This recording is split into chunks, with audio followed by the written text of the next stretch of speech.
தமிழ்நாடு பாஜக விடுத்துள்ள அறிக்கையில் திமுக மற்றும் இண்டி கூட்டணி பாரதத்தின் ஒற்றுமையை அளிக்கும் நோக்கத்துடன் செயல்பட்டுக் கொண்டிருக்கிறது என்றும், பல்வேறு பண்பாட்டினரின் ஒற்றுமை என்னும் பலம் கொண்ட பாரதத்தில் திமுக போன்ற குடும்ப கட்சிகள் ஒற்றுமையை தகர்க்கும் முயற்சிகளை மேற்கொள்கின்றன என்றும், இண்டி கூட்டணியில் உள்ள துணைகளோடு சேர்ந்து துக்டே துக்டே காங் என்பதன் ஒரு பகுதியாக நின்று ஜம்மு காஷ்மீர் முதல் தமிழ்நாடு வரை நம் நாட்டை பிளக்க எவ்வளவோ முயற்சிகள் செய்து வருகிறார்கள்.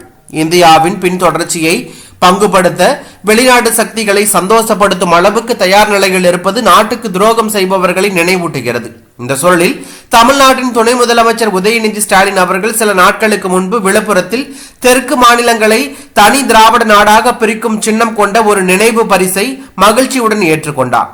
இந்த நடத்தை அவர் கொண்டுள்ள தேசிய உணர்வின்மையும் அரசியல் அறியாமையும் மற்றும் ஒற்றுமையை கேள்விக்குள்ளாக்கும் சக்திகளோடு நெருங்கிய தொடர்பை வெளிப்படுத்துகிறது என்றும், இந்த முக்கியமான பொறுப்பில் இருப்பவர் உதயநிதி ஸ்டாலின் அவர்கள் தன் செயல்களால் எவ்வளவு ஆபத்தான பாதையை தன் கட்சிக்கு அமைத்துள்ளார் என்பதை காட்டுகிறது.